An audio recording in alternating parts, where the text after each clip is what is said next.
Hey guys, this week, a good episode. My guest is Tara Herrmann. She is one of the producers of Orange is the New Black, which was our book club book. And this conversation was so much more than just Orange is the New Black. We talked about parenting. We talked about marriage. We talked about sexuality. We talked about jobs she had before she was a producer, not finishing college, and obviously Orange is the New Black. It was an amazing conversation. Tara is friends with my friend Christine Pierce, who's one of my closest friends for years and years, and I was so delighted and thrilled to have this great conversation. I enjoyed it so much. I hope you enjoyed it. I hope you will enjoy it too. So thanks for coming back this week, and I hope you enjoy my conversation with Tara Herrmann. Yeah, fun. I love this new trend of the bold wallpaper. Oh, me too. Yeah.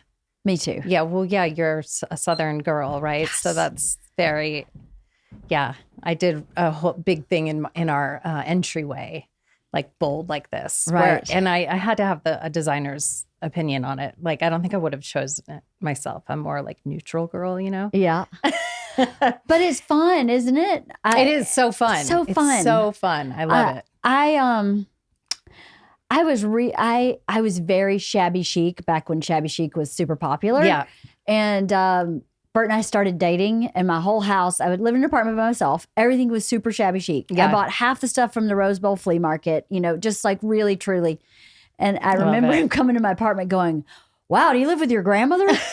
And I was like, "No." It's not very boy friendly, is it? No. So I haven't been able to like girly it up. Yeah. Oh, nice. So this space is like you're pink and exactly. Perfect. It's my modern shabby chic sensibilities. I love it. In my space, because my girls aren't this girly either. They're just not girly. They're not masculine. They're just not girly. Like femme, pinky, princessy. Yeah. I'm not really either, but there's this one little piece. Same. Yeah. Yeah. Especially in a place where you want to be creative. For me, like I like to add some pinks and flowers. Some flair. Yeah. Some flair. So your girls, I have a girl, and I tried also not to push any of that on her, because it's like you don't want, I don't know. Yeah. As a parent, you're learning all these things that your own parent pushed on you. And you're like, wait, I don't actually like that. It's just I was told I needed to like that. Isn't that the truth? Yes. And it's hard. Sometimes you're doing it and you don't realize you're doing it. That's the thing. Right? Yeah. And then you have to pause and go, oh, hold on. I didn't like that. Yeah. Those are big moments lately. Are they? Well, just like, wow, that's going to be the thing he's going to seek therapy for. I have done that. I've told both our girls, I was like, listen, you're going to need therapy. Yeah. I did my best. Yeah. But that's all we can do. I mean, your dad's a lunatic. Yeah. So the therapy's totally from him. Let's face it. I was pretty much perfection. No, I've been like, please seek help. Yeah. Please. Yeah. Get another opinion on this whole matter. Yeah. I will not take it personally. Right. Because I for sure did not know what I was doing and just kind of was winging it. Yeah. And how old is your son? He's 15. Oh my gosh. Yeah. So how's it going? I mean, it's strange to be raising, a kid right now, given all sorts of things like political and socially and culture and where we are with COVID and all those things. It's just like a tricky time to have kids, but then add a teenager in Los Angeles. And, I grew up in Kansas. Oh, okay. And so, I think you probably had the same, like, how do you keep them grounded when they're going to schools? My daughter's in the public school, but my son's in a private school, and he's got fancy friends and all the resources in the world here, and the big city. The city just became a lot dirtier and bigger when he started to like branch out into it more. But I don't know. It's like you said, doing our best. It is a challenge, though. In LA, there's challenges everywhere. I think I have a cousin who has a daughter that's 2 weeks younger than Georgia, than our oldest daughter. And they're going through very different things at the same time. Because she's in a very small town in Georgia. Right. Like tiny, tiny town. Right. and Georgia's in LA. Yeah. Some things are the same. Yeah. And then some things you go, oh, Georgia's totally not doing that yet. Yes. Right. And then yes.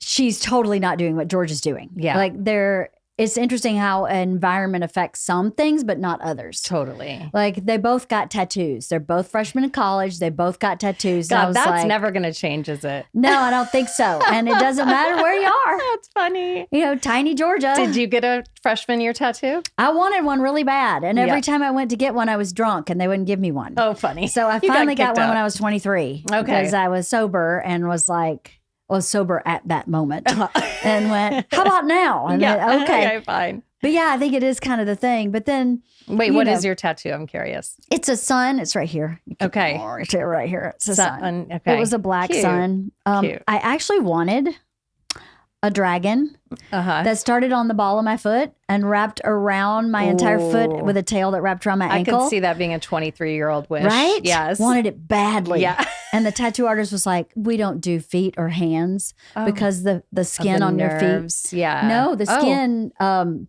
sheds like 20 times faster than the skin in the rest of your body. Oh. So the tattoo will eventually be gone. Oh. And Which might have been okay with that dragon I situation. might have been okay with that, but he didn't want to put his art on something temporary. I see. Okay. And I was like, then just give me a sun. Okay. I just need to scratch this itch. Yeah, yeah, I've been yeah, itching yeah. for a long time Yeah. here. Yes. So- I know my nieces who are in St. Louis and about that same age, are like dying, like when I'm going to get it. And I also got one when I was too young. I think I was only 17.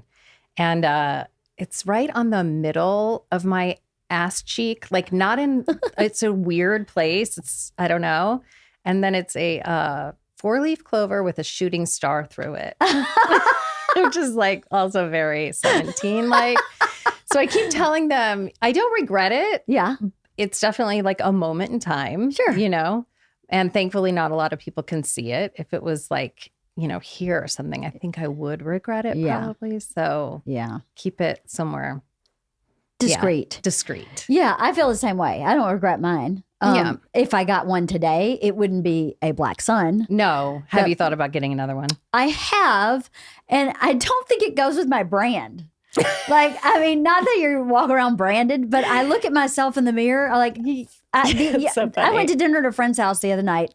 My friend is Chinese. It's Sandy, and she has 2 daughters who are very into trend, super high fashion, right?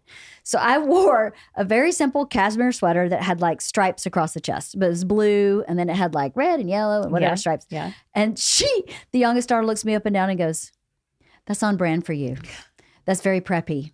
Oh, That's the direction you should be going in." I was like, "That's the first compliment I've gotten from you in years." how funny. So note taken. no taken. I'll just stay in the preppy brand because I am Whitey McWhite Yeah, compared to you guys who yeah, are so yeah. urban and hip Yes, and whatever. Right. So that's what I think about when I get a tattoo now. I go, really? I'm going to look ridiculous. It's going to throw off my brand. Yes. I'm a 52-year-old, very white woman, Well, still, you could keep it discreet. I could keep it discreet. Georgia wanted the 4 of us to get a matching tattoo for when she went to college so we'd That's stay sweet. connected. Aww. And Bert said no, he's not getting a tattoo. He has no tattoos. He has no tattoos. Oh. And Isla said Georgia wanted us all get a baby bird. So there's this very famous picture that Isla drew. Isla's our youngest. Yeah. When Did she she's draw the roller artist. skate? Yes. Yeah. Oh, cute. When she was really little, she drew a family picture. Aw. There was a daddy fish, a mommy fish, a Georgia fish, and an octopus. Like the black sheep style, but an Exactly. octopus. Yeah. Exactly. So she was like, if we're going to get matching tattoos, I'm going to get an eagle and you can all get a baby bird. And we were like, That's great. That's great. I mean, That's so funny. say. Like it's a family tattoo, but mine's different. But mine's different. It'll still be a bird, but I'm great. not doing what you're doing. You guys can match it up, but I'm the octopus. Remember, 3 fish, 1 octopus. I have one of three sisters. I'm the middle. And my youngest sister was suggesting that the three of us get matching tattoos. And my oldest sister is not about tattoos. And she's got the daughters who really want them, but have been sort of told by their mom, like, not a good idea. Mm-hmm. So she was against the sister tattoo. And my sister Megan then was like, well, fine. Then Tara and I will get one. I was like, well, it's not really like a sister tattoo if we're not all getting it. Yeah. She was slightly offended. I wouldn't just like go in on it with her. But it feels wrong to get a sister tattoo when you have three all together and only two of you get it. Yeah. Was she hoping that the two of you would get it and the third would go, okay, fine? Maybe. But I don't think you're breaking it. I don't think you're breaking this one. No, it's a definite no. Yeah. Well, I don't know. I like I said, I have no regrets for mine. And I don't think my daughter will regret hers. Hers is in a discreet place. But her dad was not cool with it. Is that right? Yeah. Bert was not cool with it. I've now listened in preparation to come on. I've listened to a lot of your podcasts, which have been so fun. Oh, but thank I you. am surprised sometimes by some like more conservative views that Bert has, where I'm like, oh, that surprises me. You know, it is surprising. People don't really believe that he's very white picket fence. Yeah. I mean, he really is very white picket fence. Until he got really, really busy starting about maybe a year ago. And before that, he was like daddy on duty when he was home. Yeah. And really conservative with a lot of his parenting stuff. I would say I was definitely more liberal and lenient. Isn't that interesting? Isn't it? Yeah. Because I'm kind of the drill sergeant of the whole team. Well, yeah, Preppy's your brand. Preppy's my brand. Come on. So, and I'm like, schedule. We'll do this here and there.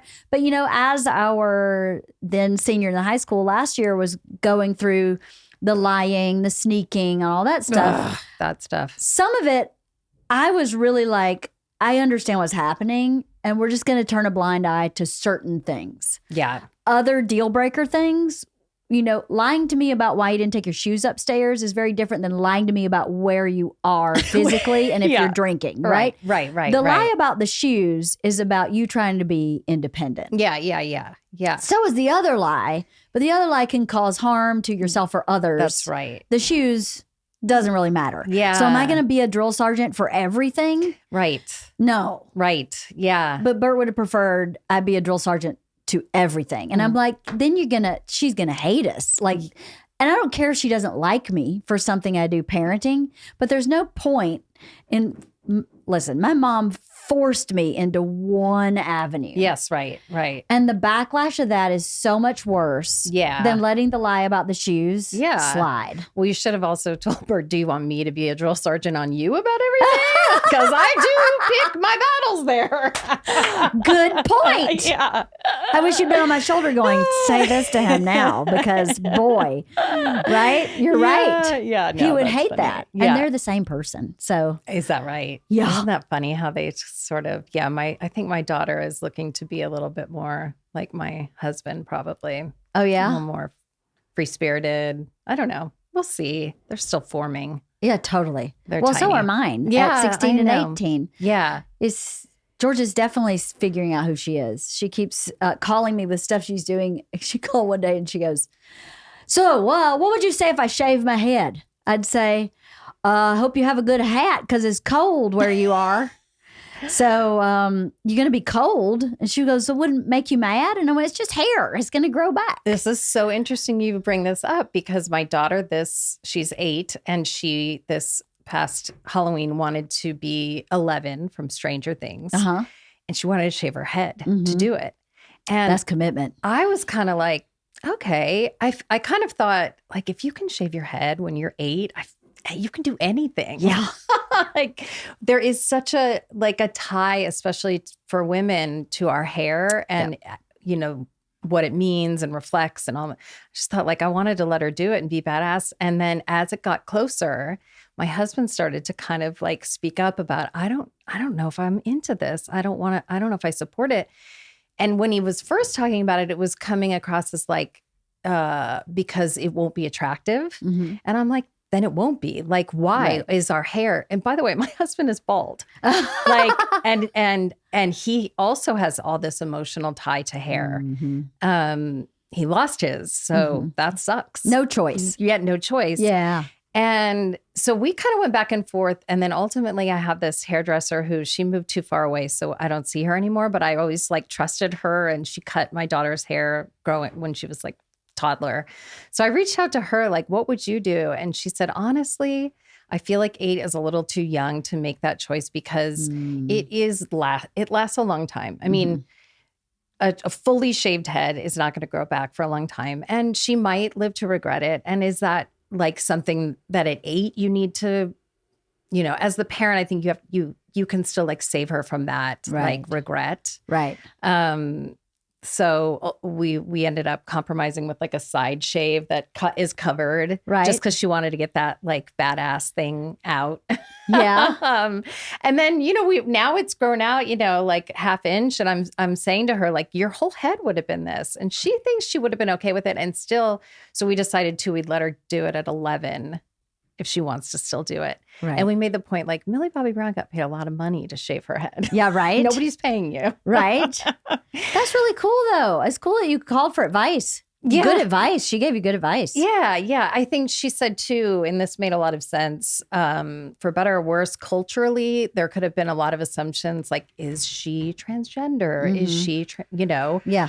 And maybe that would be another effect on her in such a like prime time for growth that you don't necessarily want. Yeah. Yeah. Why do it if you don't have to? That's right. Yeah. That makes total sense to me. Yeah. It's crazy. Yeah. I know. But all these choices that we have to make as parents, I'm having this revelation as the mother of a teen, just like I was not prepared. I had not really like envisioned past like, oh, I have a toddler. And I'm like a little sweet little girl or boy. And then it gets real. And for some reason, I think I just thought I was going to skate through it. The cool mom. Yeah. And no, nobody ever gets to skate. No mom is too cool for their teenager. It's the truth. I think a lot of people feel like that this is because what happens, I think, once they get to be about 6 to probably about 11 or 12, there's a real sweet spot where they're still pretty amenable. Yeah. They follow the rules. They're happy. That's just right. You're like naturally lured happy. into this belief that you have the most amazing relationship. Yes. And actually you do. You do. But what starts happening in their physical body biologically turns them into, you know, Linda Blair. Yes. They're just the exorcist all of a sudden. And you're having outer body experiences going, wait a minute. Yep. Like a year ago, we were sitting on the couch reading a book together. Yes, And now you yes. are literally predator. Yeah. I can't even see you in the room, but I know you're here and you're going to kill me. Yes. It's a bizarre transition. And sometimes it happens suddenly, you know, because what happens in their body happens suddenly. Right. I read a great book about raising girls. I'm sure there's an equivalent for boys, but since I don't have boys, I didn't read it. Tell me. Yeah. It was called, oh my God, I can see the cover. Untangled. Oh, yes. I read that. Great book, right? I agree. Yep. There was so much in that book I took with me into parenting. I read it when Georgia was, I think, maybe in 8th grade. Oh, interesting. And I took it with me through all those, she's lying. I know she's lying, but now's not the time to call her on the lie. Right. And understanding what's going on biologically for her and making the decisions when to push and when to not push. Yeah. That book helped me tremendously. Oh, that's cool. I have to think. Yeah, I read it, but my daughter was like still very young. So I hadn't made the connection of like how it will help in those days. Yeah. I don't know what's going on in a boy's body or brain in their development, but that book laid it out. You know, they're psychotic. Yeah, they really are. Their brain is psychotic. So if you deal with a psychotic person, you stick to the facts. That's right. You don't react. That's right. You keep your emotions in check. Gosh, it is hard though sometimes. Isn't it? Yes. It's so hard. Yes. And something that was helpful for me was having spies. Oh, yeah. I had some really trusted spies. Like the cousins. No, not peer group spies. Oh. Because I think that is too much pressure for the peer. Yes. Right, I had right. parent spies. Parent spies. Teacher spies. Teacher spies. Okay. Adult spies. Yeah. Where I who was really give you the real. Yes. Yeah. A lot of the time they would give me the real because their kid had told them the real where my kid was concerned. Right. And so I want to know that. Yeah, so that I know what I'm dealing with. That's a good point. Yeah. I am starting to kind of like, because when they're little, you're kind of getting together with the other parents. And then for a little while, there isn't that parent connection. But now, as a teenager, I think it's nice to kind of reconnect to the parents of the friends. Yes. To like hear, right, when they're at their house, what's going on. To help each other. Yeah. You're in war. Yes. Like for part of this time, you're like at battle. Yeah. So you have to have some other sergeants. And to be honest about like, yeah. No judgment. No Just judgment. like, this is what I see in your son when he's with me. And this is what, or daughter. Yeah. And you know what's interesting and great about my group of spies is that no one would tattletale. But they would wait for me to go, hey, something's going on with Georgia. Do you have any insight? That's right. And That's they would good. go, yeah. Yes, I actually do. You know, my daughter said XYZ to me. Perhaps this is part of the puzzle. That's a good point. You know? Yeah, because I have had parents do that come to me in that way. And I should remember to do that too, to utilize that. Yeah, to reach out. Yeah. And I never asked or expected anybody to tell on my kid. Right. But I did say, I'm gonna throw my fishing net out and see what I gather. Yeah. And then I can put that in my little noggin and know if she's doing something wrong, she may have a motivation I never would have been aware of if I hadn't asked. That's right. That community of women. Yeah. What's happening? I love it. This is like, I'm in the TV business. So then I'm always like, that could be a TV show. Like The Spies, the mom spies. That could be a TV show. That could totally be a TV show. Like the big web glasses. of moms. Yeah, the web of moms. Something like that. Watching the kid. Yeah. We gotcha. Yeah, but exactly. I don't know. I think. And then that's the other thing is not outing where you got the information. No, with never the did. Kid. Yeah. And also just not outing the kid necessarily, just opening the conversation, keeping that conversation open. That's right. You know, the thing about being a parent of a teenager is it's all about strategy. Yeah. You have to out-strategize them. You really do. Yes. Because I got information from a spy. Oh my God. I'm already seeing the board with the lines, the strategy. Oh my God. I will help you develop this show if you want. I love it. But something was going on with Georgia. I was sniffing a rat and I called a spy and the spy told me. And I thought to myself, she will figure out who the spy is if I say something to her now. Right. And that not only outs my spy, that outs the spy's child. Source. Yeah. So I am going to sit on this. Yeah. And I'm going to sit on it a long time. But I'm going to know what's happening and why without letting her know that. Right. And then months later, probably 2 months later, I asked her a simple, is there something you need to tell me about XYZ? And she was like, what do you mean? And I was like, I just have a feeling XYZ is going on. Is there something you want to talk about? And she spilled all her guts. Yeah. Do you know how much self-control it took for me to sit on that for that long? For months. I sat on it for months. It was killing me. Wow. But when you're a parent of a teenager, the most important thing is that you're effective. Yes, right. Yeah. It's not that you know or you have the right answer. Yeah. It's really that you're effective in your parenting. Yeah. And it wouldn't have been affected if I'd just gone to her and went, so-and-so said. Yes. Which is kind of what would shortcut everything, but not really. It's interesting too. The spyhood, they would need to...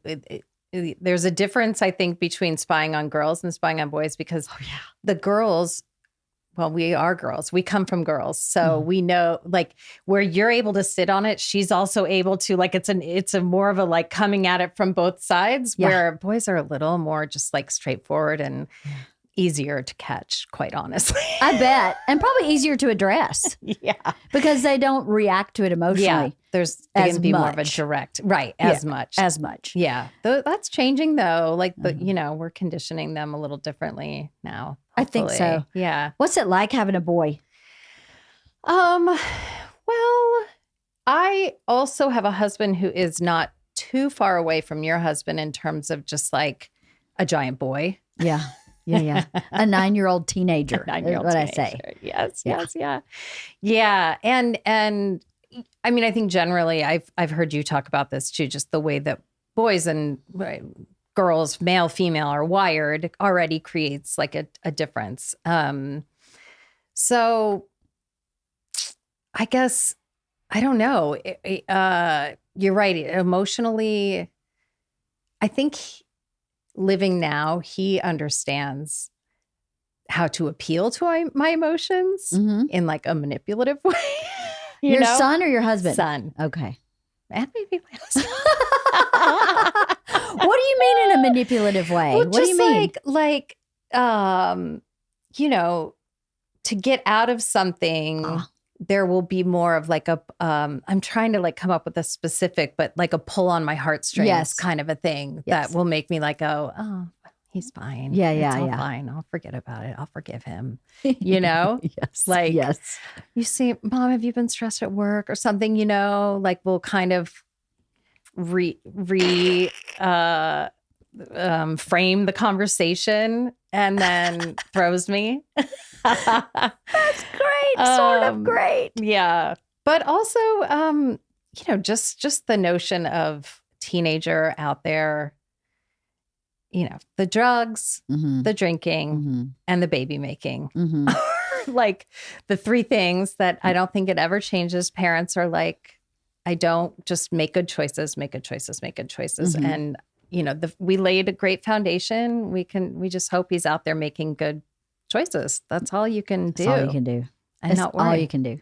The worrying is not the work. And that's what I have to like keep telling myself. Great phrase. Yeah, it doesn't. I stole that from another writer, but great phrase. Yeah. The worrying is not the work. It's the work. The work is the work. The work is the work. Yeah. And the worrying it's nothing. It's nothing. It doesn't help anything.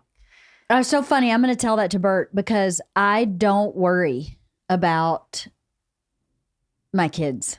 I don't. Because when a problem comes up, we just address it. That's right. And then you let go of it. Yeah. Because you have to trust that they've learned their lesson, or if they haven't, that they'll learn it the next time.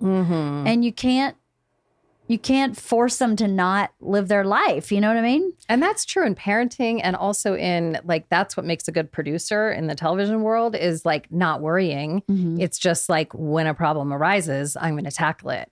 Right. But I'm not going to sit around and come up with, scenarios of like doom and gloom, right? Because that's what's the point? What's the point? Waste of time. Are you too be busy? Prepared, but yeah. This show is sponsored by BetterHelp. I don't know if you've ever been in therapy, but I have been in therapy for a while. And therapy for me has changed meaning. Like in the beginning, I had a lot of things I needed to figure out about my childhood and about why my behaviors today, why I was doing some of the behaviors that I was doing. And I knew that a lot of them were related from relationships I had when I was younger. That's why I started therapy. But I'm still in therapy because my therapist is like a mentor. And if I have problems in my day-to-day life, she is so helpful because she knows my whole history and she knows how I tick. And it's just so great to know that there's someone you can call who has no agenda other than helping you help yourself be a better person. If you haven't tried therapy, I highly recommend it. And I know therapy can be hard because it's time out of your day.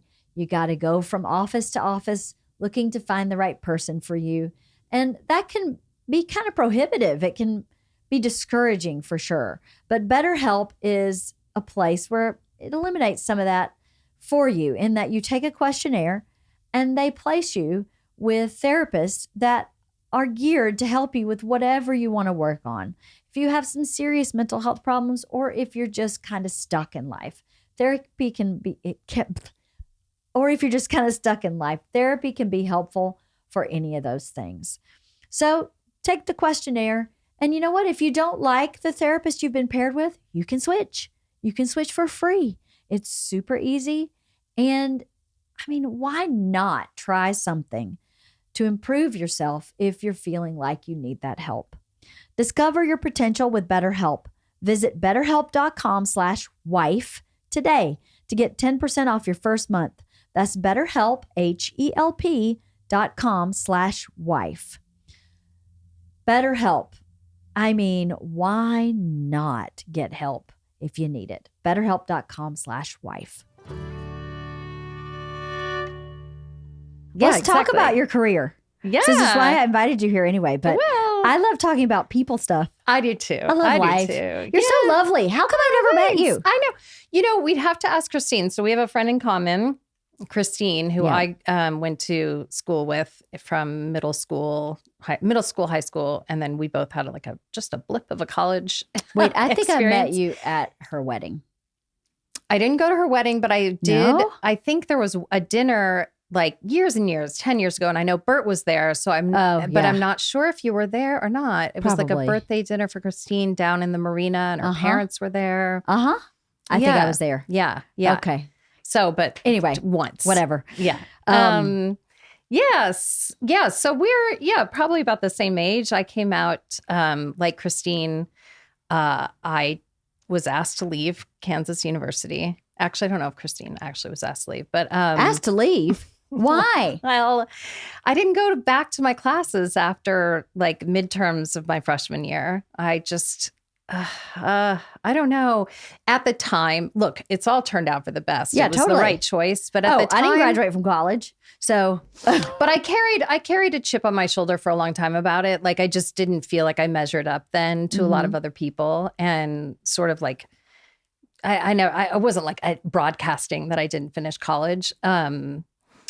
Until recently, I've really kind of adopted it. Sorry, hit the mic there, as part of my story, because I am starting to see how just learning differences. Now, having a kid, I have a kid who has ADHD and so severe that we have him now in a specialized school with other kids with learning challenges like dyslexia and dysgraphia and stuff. And I think we're coming to know as a society that not every kid learns the same, which is great. There is like a standard way to teach kids. But at the time I was just like, I'm not getting this. I don't want to be here. This feels like a waste of money of my parents. And also I went to Kansas University, which was like 45 minutes from home. And it was kind of an extension of high school. And I loved high school. But I was sort of ready to move on. So at 19, I just told my parents, like, I just want to go get life started. And I kind of feel like I want to live in Los Angeles. wow. Yeah. And I think Christine said too, you started out with like, I want to be an actress. I don't know. Like that was the thing that we saw on TV. Right. I didn't know what jobs there were in Hollywood necessarily. So God bless my parents. Just all right, let's do it. So my dad and I loaded a U-Haul and drove out, and a friend of a friend lived in Westwood here near UCLA. And I shared a studio apartment with her and like waited tables and kind of futzed around until my dad finally said, maybe you need to learn a trade. So I was like, repair cars? I don't know what that means. Plumbing.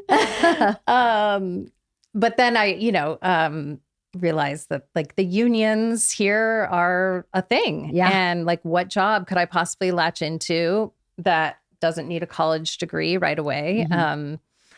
So I went to makeup school and I learned the art of makeup for television and film, special effects, all that stuff. And found work kind of right away. Like I did the student film thing and then met people and started finding work. And for a long time, I worked at the TV Guide channel, which is non-existent now because we have DVR and TiVo came along.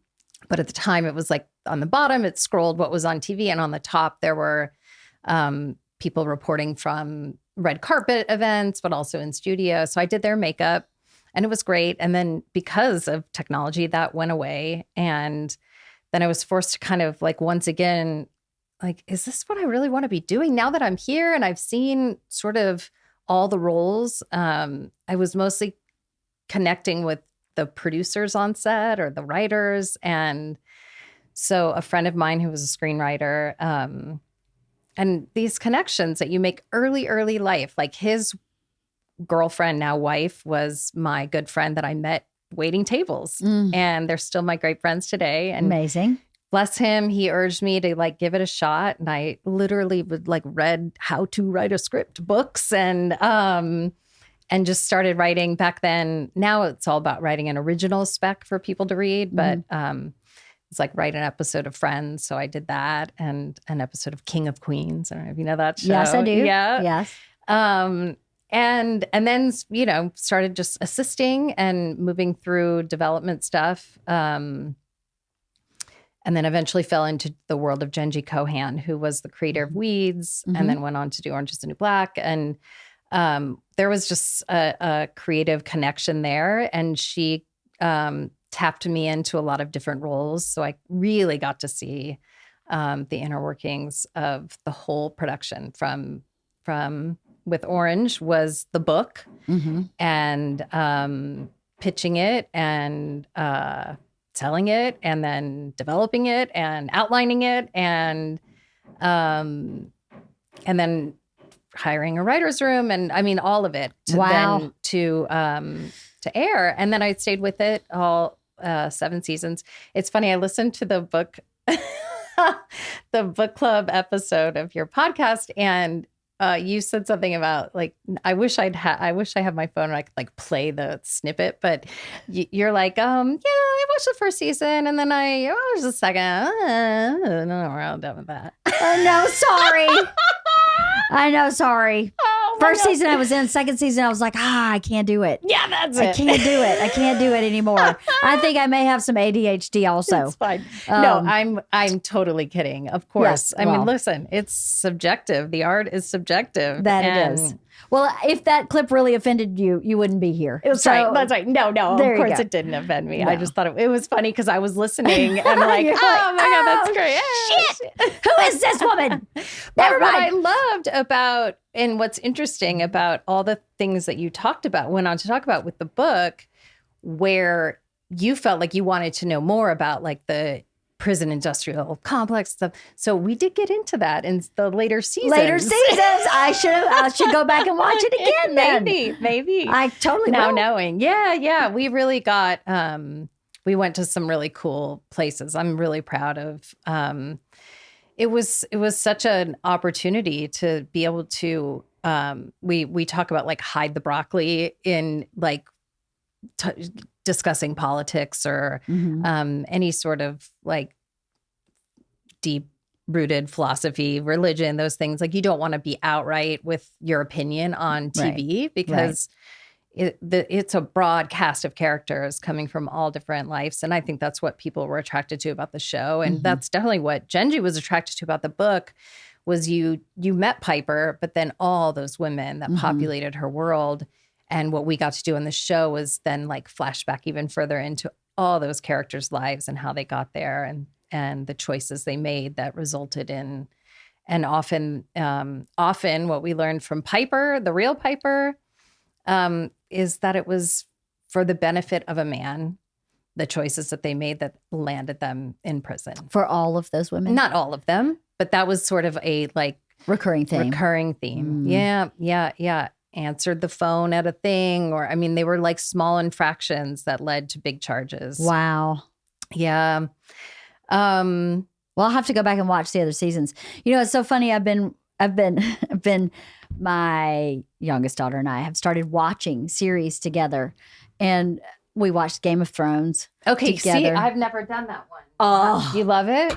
Yes, I've watched it now twice. I watched it because they were too young the first time, and now I've watched it with my teenager. Okay. And I keep thinking we should watch Orange is the New Black because the things that I liked about the show, I liked a lot about the show. Watched the whole first season, and I loved it. I couldn't wait for every episode. But there's so many different types of women. Yeah. which is such a representation of life. Yeah. And you forget that sometimes because you're only with your group of people for the most part. That's what's great about the Korean spa, too. I don't know if you've ever taken your daughters to Wii Spa. I am dying to go to the Korean spa. My Chinese friend keeps telling me she's taking me to the Korean spa and then doesn't. That's so funny. I haven't actually taken my daughter, but it was told to me, and I have been to them by myself. And she's 8, so maybe she has to be a little bit older. I don't even know if you can bring kids. What's great about it is there is just every body type of woman. And at a certain point in the Korean spa, you have to be naked. Yeah. And you're just seeing all these different forms and how they walk and talk. And I don't know. I just think it's good for girls to see that. Like, that's awesome. I haven't seen my daughter's shoulder since 2008. Oh my So I don't know. Right? She won't take the baggy clothes off. But I keep wanting to go for that same reason, not to look at other women's bodies and compare them, but that kind of like base freedom. Yeah. Where it's a big leveler. Totally. Where there's nothing to hide, Nothing sort to of. hide. Yeah. And that psychological piece of it that's healthy, Yes. Not to be a voyeur, but to No, I think that's right on. that. Yeah. To just everybody be stripped and we're just here in self-care. Yeah.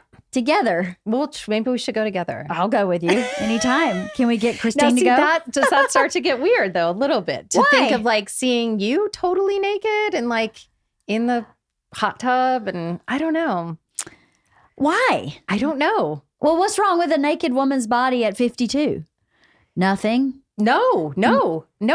Nothing. Yeah, I mean, it's more me. It's more like my own But you just invited insecurity. me. I did, and then I retracted. Never mind. I don't know you at all. Forget it. No, I don't know, because what is wrong with that? I mean, there's nothing wrong with it. I don't have a problem with nudity. I don't either. I used to, though. I definitely like grew up, in a house where my mom, I saw her naked every once in a while, but it wasn't like she was like, dancing around. Oh, my mom cleaned the house fully naked. Stop it. Yeah, it's too hot in Georgia to wear clothes while you're cleaning.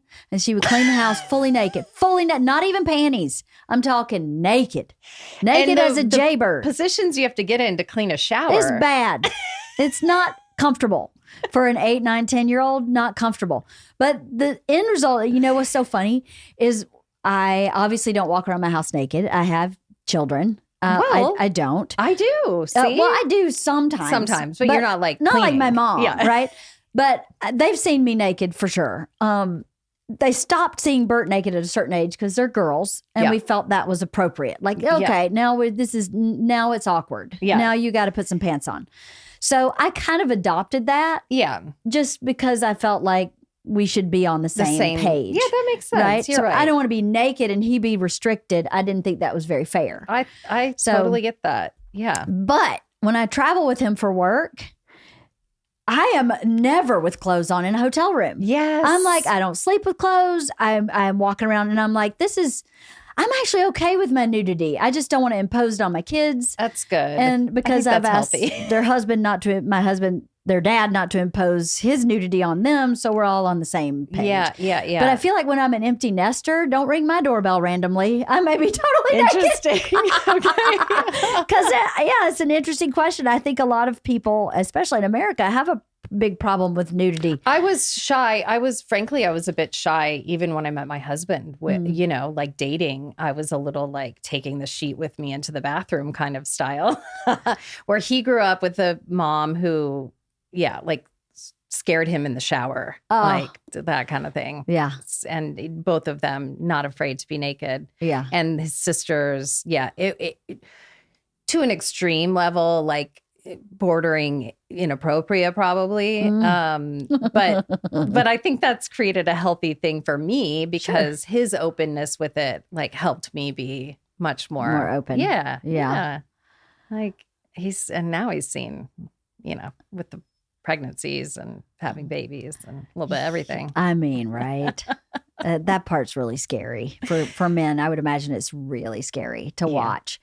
My Bert, one thing I really love about Bert is that he loves me so much that when something negative happens with me or my body, he finds a way to make it positive. Oh. So when I was pregnant, and the aftermath of pregnancy is you've got weight, you've got stuff stretched out, Brutal. stomach, everything, all your stuff stretched out. Yeah. He would always look at me and go, I did that. Oh. That's mine. You see what I did? That's my sandcastle of shit right there. That's cute. I love it. And part of me thought, I actually love that he's taken ownership of the fact that we together made a baby and we together fucked my body up. Right? That's great. Instead of going, wow, you were kind of off in a ditch there. He went, no, we big team. Yeah. Fuck that shit up. If only we together could work on tightening it back up. If his workout would affect me, I would love it. That would be amazing. Yeah. But I was like, that's a teammate. Yeah, that's nice. Yeah, my husband has always been, I think the body thing helped him just also, be very supportive and like, I love you in all the ways. And yeah. Bert's very much that way now. He complains all the time. He's like, I can't find any porn because nobody looks like you. And I want someone to look like you, and I'm sorry, there's just no porn stars that look like you. 5'4", a little too curvy, a little curvy in 3-dimensional way, That's not so just to the side. So he's like, just forget it, never mind. That's so funny. Yeah, when I like conjure fantasies, and I land on my husband, I'm like, why am I wasting it on my husband? I have him in real life. That's hysterical. Oh, so true. No, George Clooney, come back to me. I know, right? Where are you when I need you? You're failing me. Ocean's me. Anyway, back to producing. So was Orange is the New Black your first big project? Yeah. So what was interesting, just timing, which is so much of life, was that Genji was wrapping up Weeds and Orange was getting started and in need of sort of like that connective tissue between Genji when she wasn't there. And so I stepped into a role that ultimately became sort of showrunner light, I would say. And, the role of a showrunner in making a TV show is sort of overseeing all the moving parts. And one of my favorite parts, though, was breaking story with these writers and trying to move beyond the book and come up with the backstories of these ladies and then weaving it all together for the plot and tension for the show. And so I got to step into that role and then ultimately see through the rest of the phases of production. So casting and actually physical production of shooting and then editing and then getting it out. And what was also cool, speaking of timing, was where Netflix was at the time. I mean, we started working with them when they were still the Red Envelope DVD rental company. I mean, my mom was like, you're working on a web show, Yeah. And when the first season, we still didn't know what Netflix was going to be. We being the writers, like, who's going to watch the show? Like, we had so much fun making this. Probably it's not going to add up to anything because it was so fun and felt so good and right. You were pioneers in a way. Yeah. And we were working in outlaw country. I mean, right. Netflix didn't know necessarily what they were doing. I mean, they were very, very smart people, but they were counting on engineers and the algorithm to, work to their advantage. And now we know it has, and it did. But so it was exciting. So it was a hit right away. And we moved on to season 2. And then because of its success, then we were offered other shows with Netflix. I mean, they were open to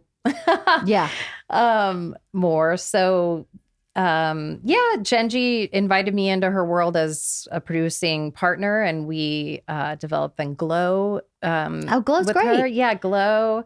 And we did a docu-series based on this book, Warren Stories, which is a book written by Emily Spivak, which it's a beautiful book, and each page has like an image of an article of clothing, and then the person who owned it the significance and why we like Emily is an anthropologist and also a fashionista.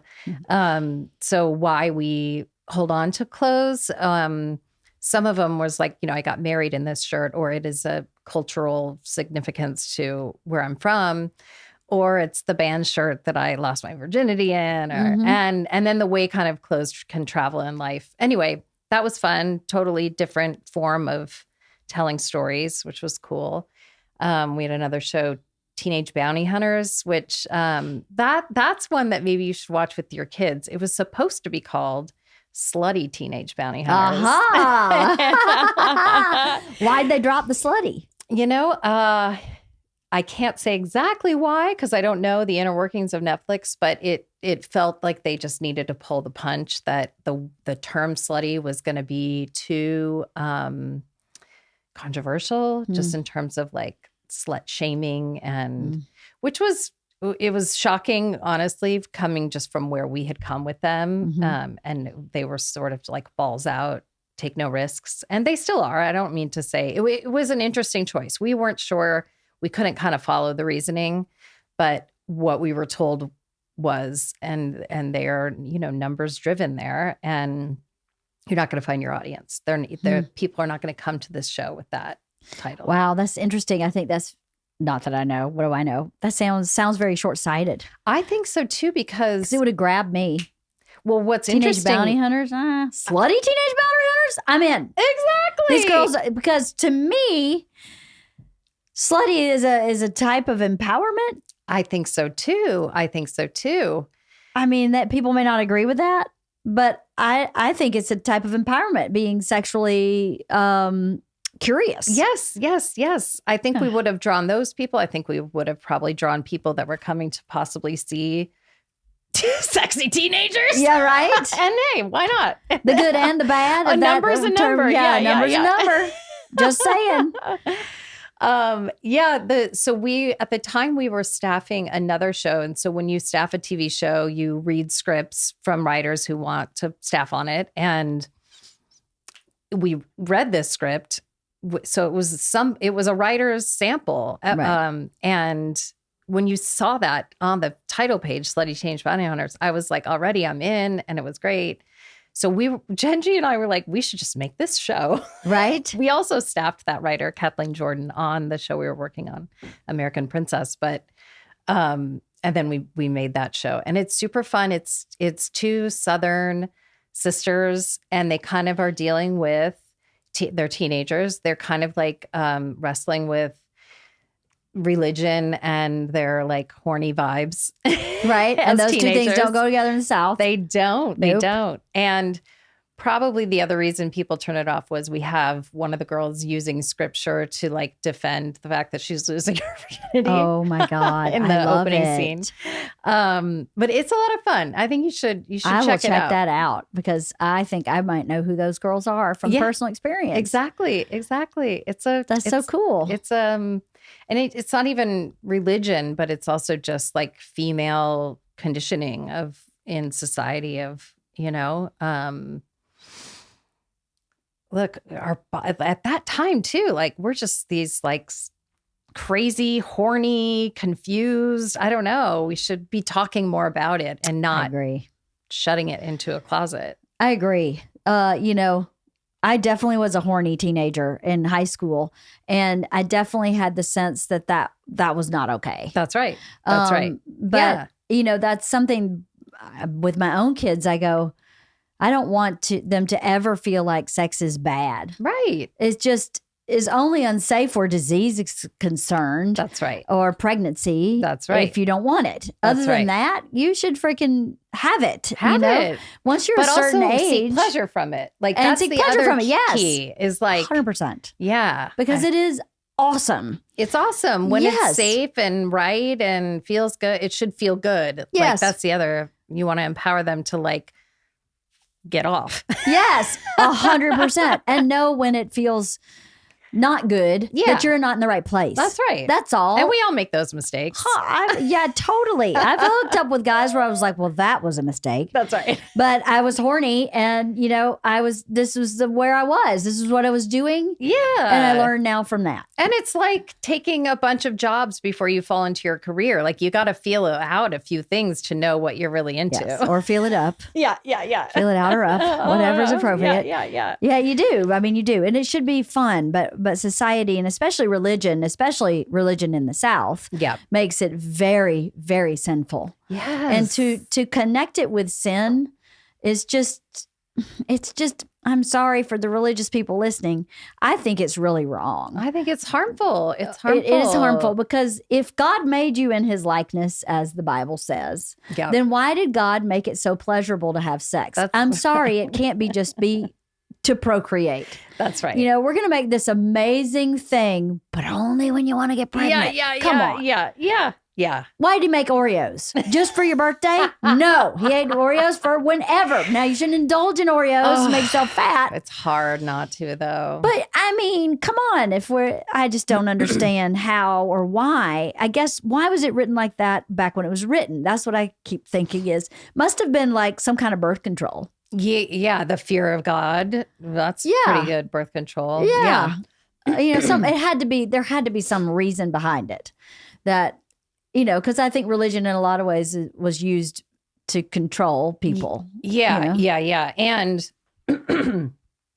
probably when you're adding shame to something, then it's shameful for a woman, but not for a boy or a man. Mm-hmm. So then there is also the keeping control, the control, oppressed people. Yes. It's like, all, I'm bad for doing this thing. Totally. Unless what? Right. Unless what? God says is okay. Yeah. I think God would, not to get into all this sex talk, but I know that my orgasm is way better than Berts. Yeah. There's no way that he's having what I'm having. Yeah. And there's no way that is bad. That's right. There's no way that's bad. I love that you're competing with him in that frame. Oh, there's no competition. I have won. Competition's over. I am the winner. No, I can just tell. I'm like, there's no way that your body does all the things my body does. We have totally different parts. Have you always been able to orgasm with sex? No, not till I was pretty mature. I think my body needed to mature. Yeah. And I think my psyche needed to mature. That's right. And get past the shame of it. Yes. That's the thing. So that's what's harmful. Yeah. And, I think the highly religious won't even get this far in the conversation to be hearing about this. But, I mean, why are we still keeping people in the mindset that what feels good is wrong? I don't know. Yeah. Especially with something that's very natural. Yeah. I mean, if your body does that, it was probably meant to do that. That's right. So you're right. It took, I think, that programming that you don't even know is in there. That's right. You think no, I'm so sexy. Whatever. Yeah. And then you realize that's not exactly what's happening. Yeah. You can't let go. Yeah. Yeah. Yeah. Yeah. I was pretty old. Yeah. Before. I was pretty old before. You needed that person that was like, this is mine. We did this. I know, right? I made that body. Look at that thing. Yeah. That broke down piece of junk I got over there. I made that. So I feel like that is my job as a mother of a boy to really also instill that, like the idea of respecting the female body enough to not force a situation, obviously. Mm-hmm. And really understand that person should also be getting off and be feeling good about the whole thing. Right. And it's harder because we still are being conditioned to not feel that in control about it. So it should be a conversation and I think what I learned from Bert, and because Bert, I know you're going to find this shocking, doesn't keep any of his thoughts to himself ever. Right. But the interesting thing about his process with being married and learning about sexuality within a marriage, sex within a marriage, is how fulfilling it is for him for me to be fulfilled. Yeah. I don't think he expected interesting. as a single guy who is just, banging chicks. Yeah. He wasn't really thinking about, I mean, obviously he didn't have a lot of sexual partners before me, and he wasn't, I wasn't there, but I'm assuming he wasn't an insensitive or. That would have been awesome if you had been, though. I know, right? Like, Let me just check this out before. I'm going to check the car, see how it's working before. No, but I can't imagine him being who he is, being an insensitive person. Right. But not having the awareness that this is a deep connection. Right. That makes this happen for both of us. Yeah. And once he figured that out, he's almost more focused on how my body works than his own. Because he's figured his own out. His own is pretty straightforward. Right. But a woman's body is very complicated. Yes. And every woman, I would imagine, is very different. That's right. And how they, come to orgasm. So his little curiosity and desire to please, I think was new to him when we got married. Well, and also there's this thing of you don't want to as a woman give direction because you don't want to hurt their feelings that they don't know, or right. And I do think there is a sensitivity on the guy's side about that too. Totally. That they are they want to believe that they know how to do it and they're going to get you the right place and all of that. But yeah, that's why I think just having a conversation, being open. I mean, my husband also doesn't have a filter, which it's not the best always. Sometimes it's problematic. Yeah. Sometimes.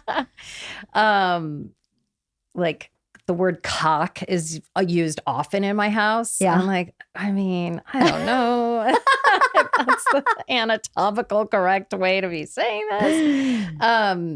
But the no filter thing. But I think that's good in terms of hopefully what our kids will learn is to not be embarrassed to have the conversation with anyone, that this is a very natural thing. And maybe it's not as romantic or what we think of as the romance, because you don't see that sex talk on the Reese Witherspoon, Ashton Kutcher, whatever, romance. Yeah.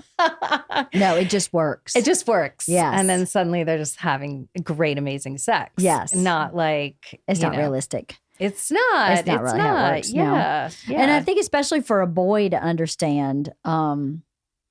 By the way, I haven't seen that movie. I don't even know if they have sex in that movie. I don't even know what movie you're talking about. Fine. I have no idea. We just put them together as a couple and went, I know what you're saying. In a movie right now on Netflix together. Are they? Yeah, a new movie. Yeah. Oh, I have no idea. Yeah. But I think for a boy to be told or to come to understand how very different women are. Yeah. Because men are very similar in how they, and it's very evident when they've enjoyed themselves. That's right. And it's not true for a woman. And And to think that what worked for this girlfriend will work for the next girlfriend is not true. Yeah. I mean, if it is, you're lucky. That's right. But if it's not true, that's not a failing on your part. That's right. Right? That's right. It's all an exploration and a curiosity. Yeah. And no one expects you to know exactly how it's working right away. No. Yeah. I wonder if who wants to have that conversation with their son? How uncomfortable. Let me tell you how an orgasm works for a woman. That's so uncomfortable. But there should be some kind of support group. You know what's so funny? A long time ago, Bert was talking about weed and drugs with our kids. And he was doing it in front of another parent. And she said, I wish you would do this same talk with my son and his group of friends. Because I think he would hear it differently from you than he hears it from me. Right. And if you could just travel throughout our community and just go, okay, here's how sex works. Well, here's how drugs work. Yeah. Here's how, he needs that. The sex talk with Bert. Yeah, right? But I don't know. I don't know about with Bert.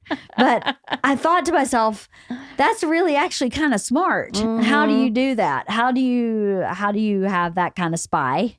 Yeah. it's a different kind of parent spy in your group that you trust that That's can have right. a conversation about drugs, not just about sex. I do that. I try to catch Lee with his friends and try to like be real about it. And like, first I start with just like, you guys know that your prefrontal cortex is not fully developed. So you Right? should wait until you're 27. Yes. But also I realized you were just at a party last night and probably there were drugs and alcohol. So then I'm preaching no pills or powder. Yeah. No pills or powder. Yeah. Like it's just stupid. Yeah. You don't know where they came from. Absolutely. And then also, if you have anxiety or anything like that, make sure you're in a safe place with safe people that you know and trust. Mm-hmm. And,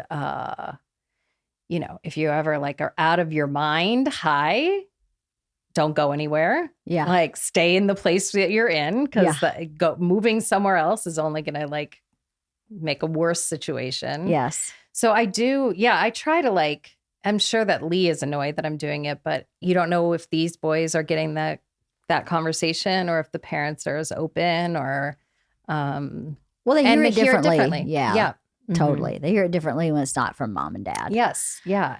Yeah, I've had those conversations too. Or it's validating. It's like, oh God, probably I guess if my mom's saying it and she's saying it, maybe there's some truth to this. Yes. Yeah. Hopefully. Fingers crossed. I know. They get it somehow. The street drugs really scare me now. I'm super scared of them. I think our girls are scared of them too. Yeah. So I know weed and alcohol happen. Yeah. We're not stupid. We do the same thing where we go, I can't tell you it's okay. You're 18. It's illegal. Right. End of story. Yeah. I'm also not stupid. That's right. So just same speech you give and just no street drugs. No street drugs. Just stick to like, if you got to do something, just stick to weed and booze. Yeah. And don't ever leave your drink unattended. That's right. Just oh, geez. ever leave your drink unattended. Yeah. They make this thing now. I don't know if anybody would ever use it, but they make like a disposable cover for a drink that has a hole for a straw. That's like have you seen those? That. Yes, I've seen that. There's also like little strips you can test that. And also, can you? That's awesome. You can also test like your street drugs with this, like not the same strip. I think it's a different strip, but now they're having it in all the schools and stuff because of the fentanyl. Yeah. That you can test to see if it's in there. But I'm kind of like, I don't know. It starts to feel like, I know people were like, we shouldn't have condoms in schools because then you're suggesting that you should have sex. Mm-hmm. And this is sort of the same thing. It's like, I'm not suggesting you should try heroin, but if you happen upon it. Yeah, right. And you're going to do it. Use this test to make sure. Yeah. It's complicated, isn't it? It is complicated. It's complicated. Yeah. And we just want like, I guess, to give them the best shot in life. And I really do feel like, listen, I did drugs and alcohol in high school and more than just pot. I did in high school, I did acid. Oh, wow. Just twice, but still, I mean, to have the balls to do it is sort of like, oh, wow. So I'm not dumb. And it's going to, but I just wonder, did I mess up some cells in there that I wish I could have back? No. Probably not. I don't think so. I think our generation is pretty wicked sharp. Yeah, yeah. I think we're pretty sharp. Yeah. So as much as we preach that to our kids, we're okay. Yeah. So I think they'll be okay too. Yeah. Yeah. I was fall down drunk every weekend in high school, massively drunk. I never did any drugs. But what did you like to drink? Whatever I get my hands on. Yeah. Anything. Coolers. Yeah. I drank beer, wine, liquor, just whatever I could get my hands on. Yeah. I was drowning some pain. No. So until I figured out the pain, right. I did. I don't know why. I was always really scared of drugs. For whatever reason, as out of control as I got with alcohol, it felt different to me psychologically than like cocaine and weed. I've smoked weed 4 times. I've thrown up all 4 times. I don't think my body likes not for weed. You. It's just not for my body. Yeah. So I never really got into that. And drugs just scared me. Yeah. It just really scared me. Yeah. I mean, I get that. I totally get that. I think that's still people's mindset. It's like alcohol has this rap of being just like totally fine. And then, weed to people of a certain age or from a certain background is sort of like no. But Yeah, still. maybe that's changing a little bit. I think weed is changing a lot. Yeah. I don't know about the other drugs. I hope the other drugs don't change because I think they actually are quite dangerous. I don't know. I've had some like pretty great nights on ecstasy. Have you? I've never done that either. As an adult. I've never done any of that. Not an adult like post kids, but yeah. Pre-kids. In my 20s, had a little short run of like club life out here, Yeah. Yeah. I don't know. I just want to experience everything life has to offer. Totally. Not heroin. I haven't gone there. Crack. Nothing like that. No. That's super hard. So what job before your awesome, amazing job was the most important one you think that got you to be the person you are today? Oh, interesting. That's a good question. Oh, well, what job? Probably waiting tables. Mm-hmm. Yeah, probably waiting tables. And I did wait tables here in Los Angeles at Chin Chin, and then also in Kansas City at a place called Patio Quigley's Bar and Grill. Ugh. And I started there. My sister worked there as a waitress and then a bartender. And then I started at 16 as a hostess and then ended up waiting tables there too. And yeah, because waiting tables, you have to do a little bit of everything. Mm-hmm. It's the customer service part and quality control and being part of a culture and a unit of the staff, and Time management. Organization. Oh my gosh. Yes. I was a waitress for 8 years. Were you a good waitress? I was a very good waitress. Yeah. And the ability to multitask. Mm-hmm. Yeah. And to spin many plates at the same time. Yes. Did you spin plates? I did not, but I spun salads. Wow. I worked at Lowry's, the prime rib, and they have a we famous still go there. spinning salad. Yeah. Oh, we bring the kids there because it's so fun. The spinning salad. They're not doing it because of COVID. What? Yeah. They're not doing the spinning salad anymore? They don't do the spinning salad, nor do they bring out the meat on the thing. Yeah. What? Yeah. Because of a COVID, like open food situation. Oh my God. I know. It's like, whoa, we're never coming back here again. Yeah, I worked there in the brown gown. Wow. I was in the brown gown for 2.5 years. That was a very good waiting tables job. I bet. I also was it was very hashtag Me Too at the time. Oh, it was a long time ago. It was like 23 or 4 years ago. Okay. And hashtag Me Too by the other employees or by the other employees? Okay. No, the bosses were all great. Oh, I was actually thinking of the customers.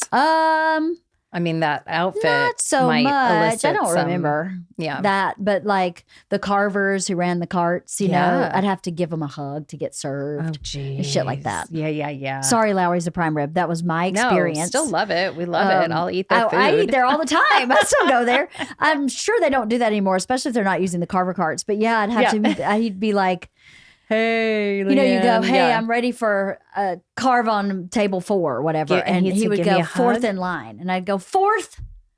And he'd go, give me a hug and I'll put you second. I just give him saw a hug, you 20-year-old Leanne. Yeah, I was like, you're fourth? Are you fucking kidding me? I'm fourth? Because, you got to turn and burn in that place. And I couldn't turn the table unless you gave I'm a hug. Fourth.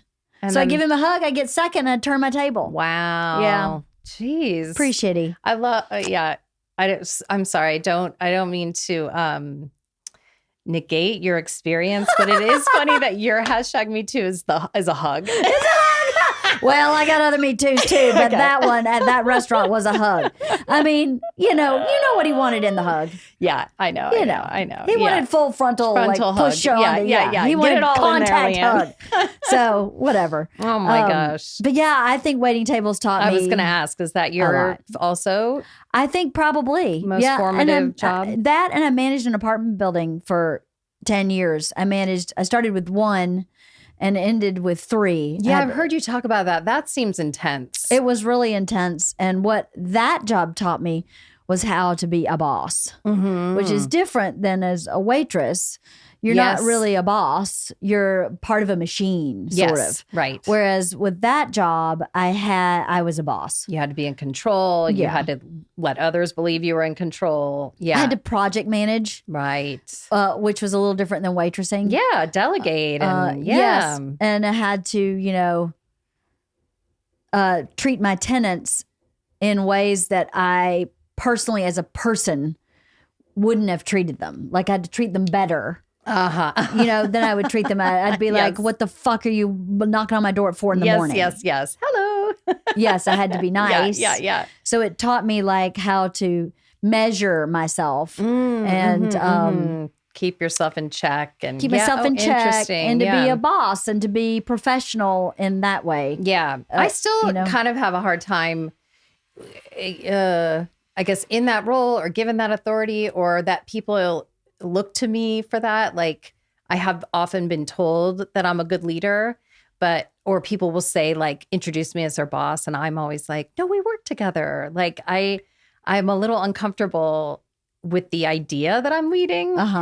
I think I do it, but I don't want anyone to assume it of me or give me credit for it. Then I don't know. I feel very similarly. Yeah. I have a very hard time with that exact psychological piece. But I know in practice. Yes. I've remodeled so many homes, and the contractor like who was here today. Yep. I feel like is my partner. Right. But at the same time, I do have to keep a boundary.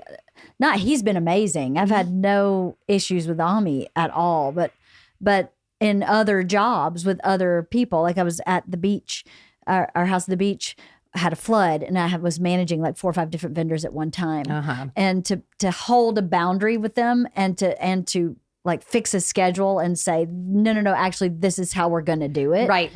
Is something I definitely learned from managing an apartment building. Yeah. To take hold of everybody and go, you're on these dates and then you're going to overlap with him. And then this is how this is going to work. Yes. And then they all go, oh, okay, this makes sense. This is great. Yes. Yeah. That I learned from managing an apartment building. Yeah, for that's sure. good. And to drop the notion that everybody has to like you. Yeah. Yeah, that's especially from where you were raised and being a girl, woman in general. Like we are expected to be pleasing. Yes. And so, it's hard to like walk away from a conversation going, ugh, I don't think they like me, but the job's going to get done. You know how many people I've made cry? Oh, I make so many people cry and I go, why? I was just being direct. Yeah. All I was saying was, you missed a deadline. Why? Right. In that exact tone. And they're like, and I'm like, you fucking missed a deadline. It's a fact. Yeah. And I'm not saying, hey, asshole. Yeah. You missed a deadline. Or dummy. I'm just going, hey, you missed a deadline. Why? Yeah. And then, so that is one thing I've kind of been like, I don't know, maybe it's hard for other people too to see you not as a friend because you're so friendly. I'm so friendly. Right. I mean, Preppy's your brand. Prep is my brand. That once Preppy goes, you missed a deadline. Why? Yeah. They go, oh my God, Preppy's upset. Scared. Yeah. I thought we were friends. Yeah. And they get upset. I love you. Made 4 people cry. I made a bunch of people cry. I do. I don't know why. I think I'm nice, but maybe I'm a little too intense. I think sometimes I'm just a little bit intense. Well, not aggressive, but direct. Super direct. Yeah. Well, I think exactly what we're saying is that can come as a surprise to people when they think you are one thing, when they feel like they've got this handled and they know you and that you're going to be fine and whatever. And then when you come at them, it's like, not what I expected from you. I know. Yeah. My daughter is even that way. Like, you're scaring me. Sometimes she'll say, you're scaring me. And I'm like, no, I'm just like holding a boundary here. Yes. Like, you have to bring your plate into the kitchen every time. How many times do we have to say it? Yeah. Before now I'm upset. Yeah. that you're not doing it. Right. Yeah. That happens for me a lot too. Yeah. Yeah. Where the boundaries held nicely. Yes. Until you're done. You're done. And then when you get done, they're like, oh my God. Why are you talking to me like that? That's Mom. Yeah. It's not like you. My kids used to say, you yell at me all the time. And I go, I am not yelling. That is what my son is saying right now all the time. And I'm like, then do it the first time I ask you and I won't end up having to be yelling. Yes. Well, I say, I'm not yelling, but if you'd like me to yell, no, I'm happy to show you what that looks like. Yeah. So, and if you would do it the first time, I wouldn't be talking in a louder voice. Right. But yelling, this ain't yelling. Yeah. You know? This is how I talk to them. Why aren't you doing that? I don't think that's yelling. No, I agree. Yes. I think it's a little bit of gaslighting. You're right. I think it's a manipulation to That's say, what I'm saying. "You're Those are yelling the at kind of me." things that where they'll get you, won't they? Yes. Yes. And then I'm like, no, what? I'm not yelling. What do you mean I'm yelling? Maybe next time we should just start yelling at them. You want yelling? I'll show you yelling. And then they'll stop. So Orange is the New Black. I was planning on talking to you for an hour and a half about that. And clearly we've talked for maybe 10 minutes about that. I love it. That's so good. What was your favorite part about working on that movie? I think you may have already said about the developing the stories. Okay. Yeah. Then who was your favorite character in that show? It's not a movie, in the series. In the show as a character. As a character. Not the actor. Yeah. Although, gosh, we cast some amazing actors and actresses. Like, it was amazing. And we shot in New York, and originally Genji wanted to shoot in Los Angeles because she was shooting Weeds. We could have just moved the crew, and it's hometown. But I think shooting in New York, we were getting a tax break, which is why we went there. But ultimately, the cast that we pulled in from New York was just superb. Yeah, from the theater world. And but my favorite character, it's interesting. There's a character who started out, did not have a character name. She was just known as Crazy Cell Phone Lady, who ultimately became a big character on the show, whose name I know the actress's name is Laura Gomez, but right now I cannot. Blanca is, we ended up like in season 2, like this person is coming back a lot. We can't just keep calling her Crazy Cell Phone Lady. Right. So we gave her a name. Right. And then we ended up doing a whole backstory. And towards the end, we did a lot of stuff about immigration. And this actress is phenomenal, and her story was great. And she is somebody who I occasionally go, I wonder where Blanca is. Like, I wonder, like, is she happy? She keeps coming up for me in my life. Was she an actual person in the book, or was she a completely fictional character? There was it was based on something in the book of someone had a cell phone in the book. Yeah, there was. So you think in the first season, you think this woman's just crazy, but it turns out she's on a cell phone. She's like got a hidden cell phone. Right. And so I think that was loosely based on a character in the book. Right. But then in the show, ultimately we see, she's on with her husband, and we tell his story. And that's so cool. Yeah. I'm definitely gonna have to watch the rest of it. I hope you do. So, how involved was Piper in the development of the real Piper? Yeah. She, so, she was hired as consultant, and we leaned on her a lot in the first season, a lot, just about the real of what, and only to sometimes we would want to know what's the real here, like, would they be able to get away with this, or how hard would this be to pull off, or what are the right rules and regulations on this specific thing? And sometimes we would say, well, we're fictionalizing it, so we're going to break that rule, but it's good to know what it is. Right. So we leaned on her a lot for that. She also got kind of upset with us through the years because we were trying to tell rounded stories about all the characters, including the guards. And she, as an inmate, thought the guards were like inhumane completely and kind of didn't deserve a backstory on the show.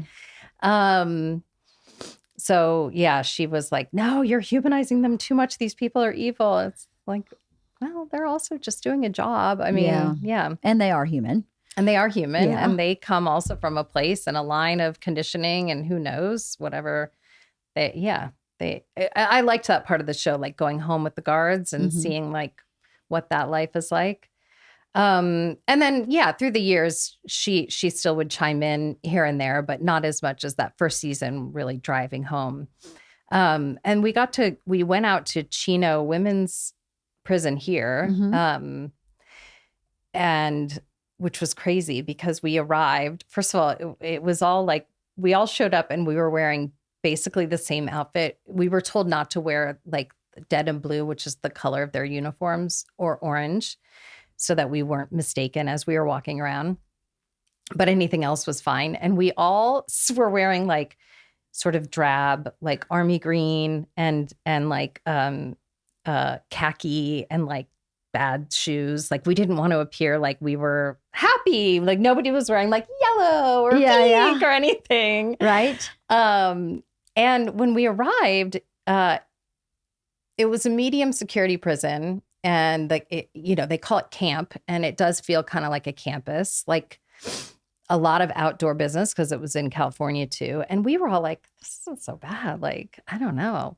But we were there for 3 hours, I think, on the tour. And by the end, we were all like, get us the fuck out of here. Really? Like, yeah, you think when you show up, it's like they're just like free roaming. But then you really see, we got a taste, even though they knew they were under a microscope, you could see that the way they were treated by the guards and just the locked in atmosphere.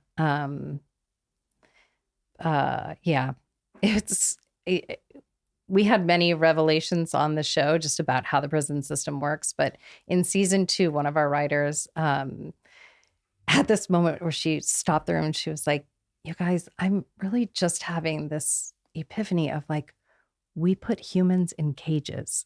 Right. It's like we're season 2 of this show about prison, but she was just like mentally like, I'm just kind of grasping. Right. Like we put humans in cages as way of teaching them a lesson. Right. And managing behavior. Yeah. Instead of that's deep thought, right? Yeah. Instead of really filling in the blanks of parenting or whatever. The rehabilitation of the aspect of it. It's all punitive. It's just all punitive. And I think that's ultimately why Piper wanted to write the book, and why I think the show is so appealing too, is it really did give people the inside view, but also a little bit of hope of like what we can do to sort of change it. Like now that we see the problems, where can we step in? But is anything changing? I think, yes, I think there is.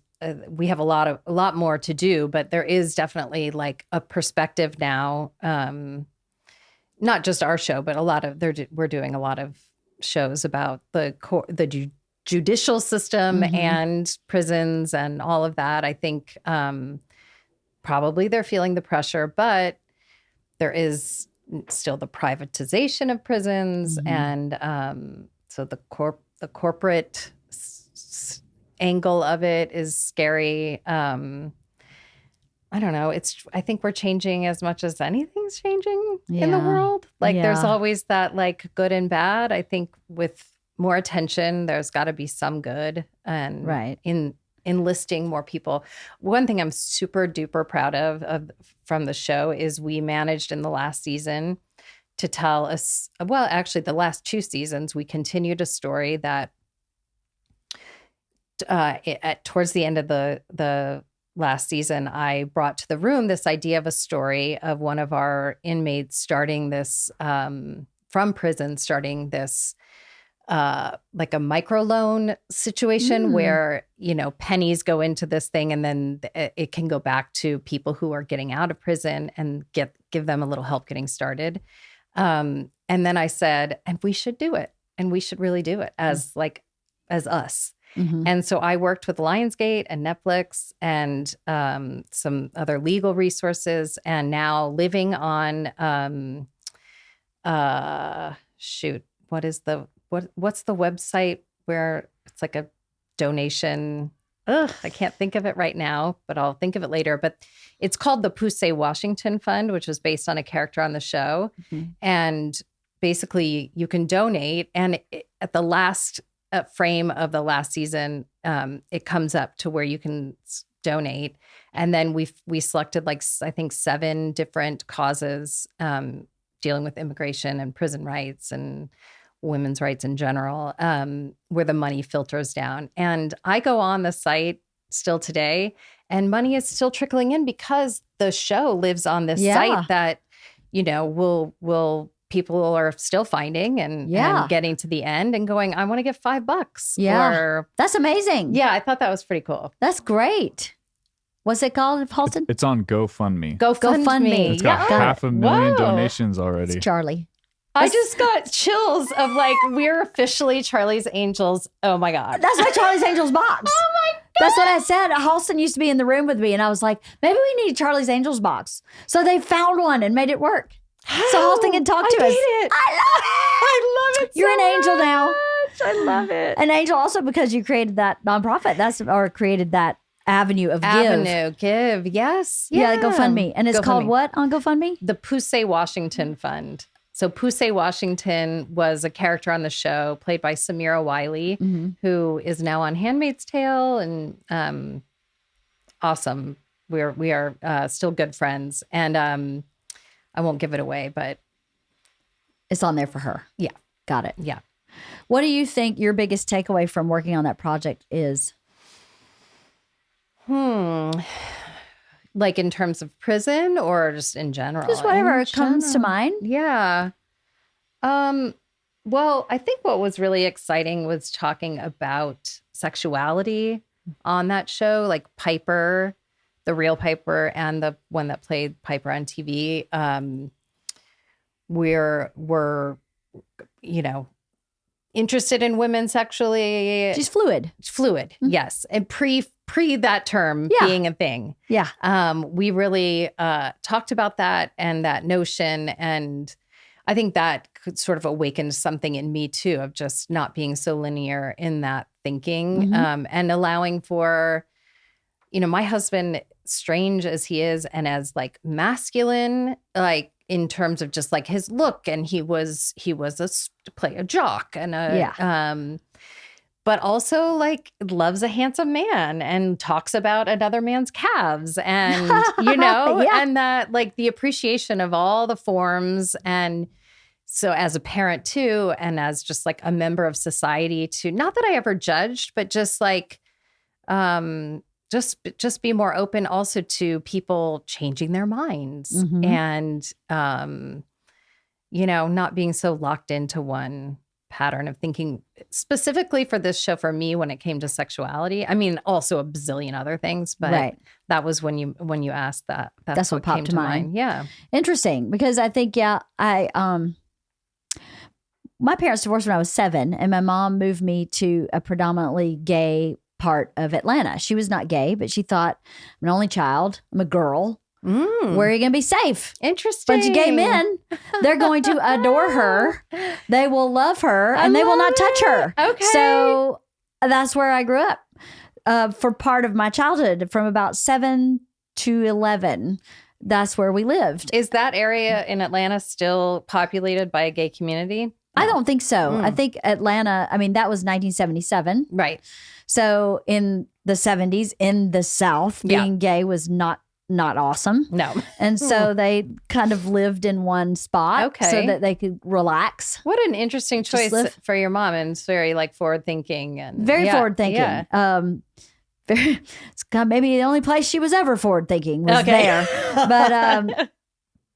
But it gave me a perspective where I think I understood sexuality differently from a very young age. Yeah, that's cool. And that you love who you love. You're attracted to who you're attracted to. I've never been sexually attracted to women, but I've never been like, you're not going to do that. Right. Don't do that. It's Right. just, I love big biceps. Yeah. And big shoulders. Yeah, Bring yeah, it yeah. fucking on all day. If Yeah. you're like a Mack truck, that's my gig. Yeah. And the rest of it, I go, women are beautiful. I totally appreciate women. But doesn't get you. But it's just not for me. But watching these men and their different forms as a child, it just made sexuality kind of simple. You know what I mean? Or it's just maybe that's where your love of men came from also. Your Maybe appreciation partly. of the male form. that. And my when I was with my dad, and when I was with my dad on the weekends and all summer, he owned a house with 2 men. So it was a big bachelor all pad. men, all your life. Yeah. Oh man, that's so funny. And now that you say that, really interesting. It has been. I have had a lot of women that have been influential. Yeah. But I think those things are formative. Yeah. Like, I know there's like, you're born this way, and I totally agree with that too. But I think environment can play a big role in. Totally. Yeah. And now, so confusing for kids because And I had a friend tell me that her daughter said recently, like, oh, if you're not bisexual and a vegan in Los Angeles right now, you are nothing. She may be right. I know, but She may be right. It's I am neither. Yeah. So I am nothing. I'm preppy. You're preppy. That's right. Preppy's neither That's good. vegan nor bisexual. So I am still on brand. That's great. That's hysterical. But yeah, we didn't have that growing up. It wasn't like, God, imagine I would have never thought that being a heterosexual woman would be the thing that would be like, ugh, Mom, you're just that. Exactly. I look at teenagers, the young girls in my kids' friend group, and that concerns me that they're making a choice that's not authentic to who they are. That's it. That's right. That's right. Yeah. That they're making a choice because it's the trend. It's the trend. And I don't give a shit about which way you butter your bread. It goes back to the tattoo thing. It's like, don't make a permanent decision right now. Right. Well, not that choosing your sexuality is permanent. No. But also be open to then going, just kidding. I'm not that. Yeah. Like, don't get stuck in it and be like, oh, now I have to be this because I said it was this. Exactly. Yeah. And I have one of my daughter's friends has a girlfriend, but the way she talks about boys, I go, oh, girlfriend. Yeah. Like, I get what you're doing here, Yeah. but you can't deny that your whole body lights up when you talk about that one boy. Interesting. But I ask, hey, well, what about this boy? I mean, when you talk about him, just no way. But And I you know go, what? but your whole body is lying. Yeah. But what's on the positive side of that is like, maybe it's good to have that thing that feels safe during a time when you're like, I don't know. And you're like, oh, I can be with this girl and I can call her my girlfriend and I don't have to like put myself out to be vulnerable to this other species that I don't understand. Right. Because it can be very confusing at that age. True. I will say I agree. And Yeah, this is when you practice with the other species too. That's and true. fuck it up. that's and, true. And I love men. Yeah. I love them. Jeez, Leanne, I've heard you say it a few times now. I didn't say I love cock. I said I love men. Yeah. I love men because they are very linear. Yeah. And I love that they like different things than me. Yeah. And I love the masculine form Yeah. in every sense of that word, not just human shape, but like I love cigar bars and I love, like musky smelling things. I also love a pink room, Yeah. So I feel like I don't want anybody to miss out Right. on because of a trend or That's something. right. I just don't want them to miss out on appreciating everything. Because I would go to this bachelor pad with my dads. We were watching Saturday Night Live. We were eating Pizza Hut. Yeah. And we were not cleaning the house. And I did not shower for 2 days. That's and that's amazing. exactly what they all did. Yes. And I go, so now when I'm with a man who watches Saturday Night Live, eats Pizza Hut, doesn't shower for 2 days, I go, I get it. I get it. Yes. That's what your species does. Yeah. And I really get it. Yeah. And I don't want I'm anything good with different than that. Yeah. You keep doing that. Yeah. And I'm going to keep doing this.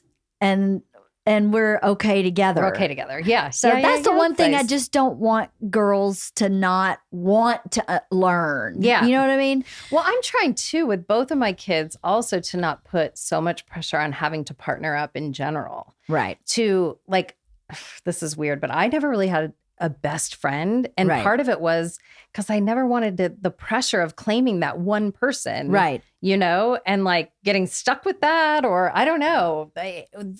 What comes with that too is, again, the protection of like not getting hurt if that best friend is like, I don't want to be your best friend anymore. Right. But I just didn't want to latch into a twosome, I think. Right. And so I think there also should be a pull away from the marriage is like going to solve everything, Right. or it's like the premier goal in life is to like partner up with another person. Right. Like you don't have to. No. Yeah, I never thought I was going to get married. Yeah. Never. Is that right? No. I didn't think I'd have Interesting. kids either. No. I was like, I don't think that's for me. I always dated, always liked love, but that I didn't understand how that was really going to work out. My parents have 7 divorces between the two of them. Okay. And yeah. so I was like, this isn't happy for anybody. Holy So cow. why can't you just be with somebody till it doesn't work anymore? And then Yeah. it seems less devastating if you make this commitment. Yeah. But then when I met Bert, I was like, oh, well, yeah, I think, With him. Yeah. I love flossers all over the floor somehow, strangely. I don't know. I love dental floss tucked into the cushions of this. Yeah, let's do that forever. That sounds great. That's so funny. Yeah. I love beer bellies. Bring them on. I don't know. I never yeah. thought I'd get married. So, and I'm super happily married. And Yeah. I think marriage for me was a commitment to learning. Mhm, Whereas mhm, not mhm. being married, I would have just bounced because that's what I saw happen. And Right. I would have been like, oh, this isn't working. Okay, Yeah. bye. Yeah, you really respect it. I really respect it. Institution. Yeah. or- So when I the- hitched my little horse up to that wagon, Yeah, you're I like, was I'm like, doing this. Yeah, I'm we're really going in cross it. country. Yeah, yeah. We got this. That's I'm not cool. giving up on this because I made that commitment. I But think I had fantasies of the being married and whatever, just based on society and where the age that we are and where I grew up. And most of my friends got married right out of college, but Mhm. I was a little long in the tooth, like 27 when I met my now husband. I was and- longer in the tooth. Yeah. And I was think 31. I mean, I think I was still hopeful, but also I had reached a point when you're kind of around that age where you're like, I mean, I'm doing life. Yeah. Everything's okay. I'm happy. I'm happy. Yeah. So it was like this guy, I think I could see it. Yeah. Yeah. I think And me he- too. I was 31 when I met Bert. We Yeah, got married. wow. I was 33. So Okay. yeah, I think same thing. Yeah. I had been to the rodeo so many times Yeah. that I was like, I don't really need to be in this arena Yeah. if it's not supposed to be. Right. And then when he showed up, I was like, oh God, I've been dating the wrong people. Yeah, this is fun. Yeah, I was dating like wrong people. Interesting. This is the right person. Aw. And this I could see working. Yeah. I'll commit to this. So anyway, we have to wrap up. Okay. This was so fun. So nice to meet you. Yeah. What a nice way to spend the afternoon. Well, thank you so much for sharing everything. I mean, what a great conversation. Yeah. Fun. Yeah, it was awesome. What are you working on now? Can you say? Well, I'm really trying to get a multicam sitcom going. Are you? I mean, I would love that because that is just a language missing, I think, from TV right now. It is. And it was something we grew up with and was something that I think can speak to both sides of, and when I say both sides, I mean like the red and the blue. Yeah. What you're saying is urban America and middle America. Yeah, it's a language that brought people together at one point. Now sports does that, but anyway, so that trying to maybe get into that world, and then I have a book. I don't know. Yeah, I'm putting out feelers. I'm in like a transitional moment where I'm sort of trying to I'm trying to find my own brand, Leanne. What are you seeing? A little preppy. A little preppy. A little preppy. A little hippie. Hippie preppy. Yeah, preppy. There we go. That's exciting though, because then you're like in a pivot, repositioning, rebirth moment. Yes, Sounds like. yes, which That's was so really exciting. scary. Was it? It was scary to because I had to kind of rip off a Band-Aid in order to get here. Uh-huh. And that part it's always scary. Always. Ripping off Band-Aids sucks. Suck. They do. They do. Yeah. But the wound's got to get some air. That's right. And That's then right. it'll heal. That's the way it works, That's right? right. That's why That's you right. rip a Band-Aid off. That's right. Yeah. So you can get some air going. Yeah. And so now I'm far enough away from the sting of the Band-Aid that the air is coming and I'm feeling good. Good. Yeah. Well, I can't wait to see what you do next. Thanks. It's gonna Maybe be it'll exciting. be Spyhood. And we'll You know? be, yeah. Take it and run with it. Seriously, Spyhood. I love it. The Web of Moms. We'll see. I don't know. Yes. Well, Fun. good luck. And I hope to see you Thanks. again soon. Yeah, fun. We'll figure something out. Yeah, that would be Like great. that. Okay, good. Thank you. Thank you.